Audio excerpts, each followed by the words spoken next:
And this is On Sobriety, an earlysobriety.com podcast, bringing you insights into recovery through creative sober projects, road trips, and stories from people who are surviving addiction. I guarantee there are more things to share, but while I learn to podcast, you all will be subjected to my essays.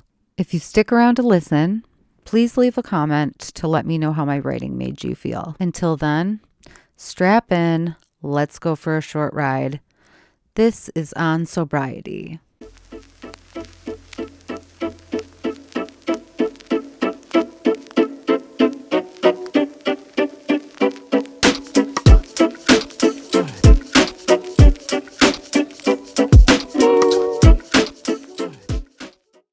A confession. I'm withdrawing from Klonopin. What is Klonopin, you ask? Klonopin is a benzodiazepine commonly prescribed for anxiety. It is meant to be a short-term prescription, but in my case, short-term meant 15 years. I might sound like I'm fine, but when I put the microphone down, it's a different story. 2 weeks ago, I flushed the last of my pills down the toilet. I'd been tapering for over 6 months, and I had had enough. My days of playing games with pills and alcohol are over.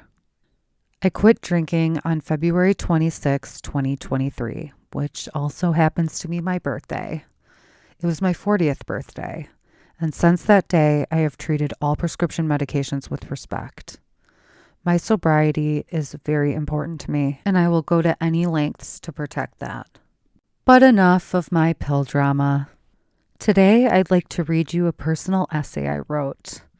I wrote this when I was newly sober. It's called Doomed to Repeat. Doomed to Repeat by Emily Alber. 10 years ago, I got drunk and fell off of a chair. I was working for a local brewery at the time, which offered this alcoholic too many opportunities to drink for free.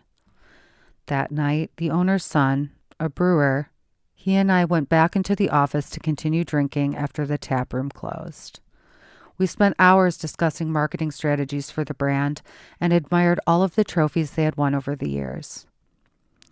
There was a fear that the business wasn't going in the right direction, and uncertainty had been frightening everyone.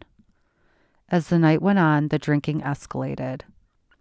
We had been focusing on ramping up social media for marketing, so I thought now would be a good time to take photos of those coveted trophies. A swivel chair sat under a desk located directly below stacked shelving holding the souvenirs. I stepped onto the chair and reached up. I'm not sure what happened next, but I found myself opening my eyes on the floor with pain radiating from my head down to my neck. Still drunk, I lied and said I was fine.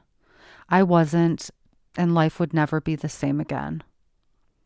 I drove home drunk after 4 a.m. and slept on a moderate traumatic brain injury. A taste like blood in my mouth the next day pushed me to seek medical attention. I was in a dense fog, making it hard to articulate what had happened. The right side of my neck ached and my head throbbed. I shouldn't have drank so much.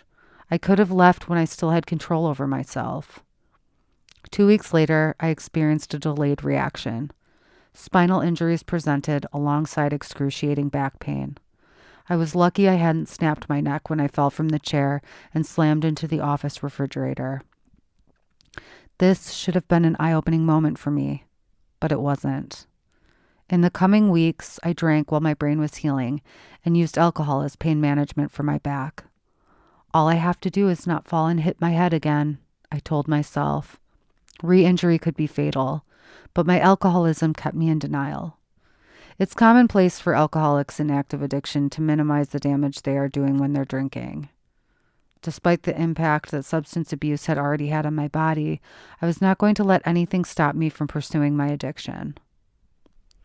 10 years passed, and I had now been in and out of sobriety multiple times.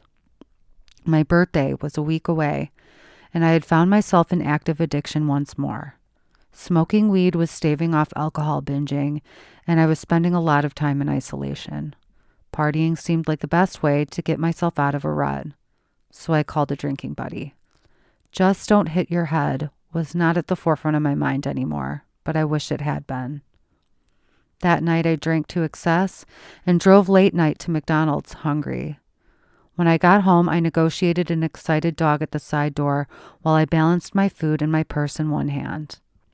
I staggered upstairs to eat in my bed. Tripping over the dog and smashing my head onto my bed frame was not meant to be part of that plan, but there I was, on the floor with food piled on a fresh load of clothes and ketchup stains up the wall. I got up, got under the covers, and went to sleep on another concussion. Clearly, I hadn't learned my lesson. Many addicts are forced to repeat the same errors over and over until we truly hit bottom. This event ended up playing a major role in my decision to get sober 1 week later. For more essays, please visit me at onsobriety.com. If you know of anyone who might benefit from my podcast, please feel free to share. On Sobriety is now available on all platforms where podcasts are shared. And shout out to my friend Harmony for supporting me by commenting on episode 1 on Spotify. Every little bit helps.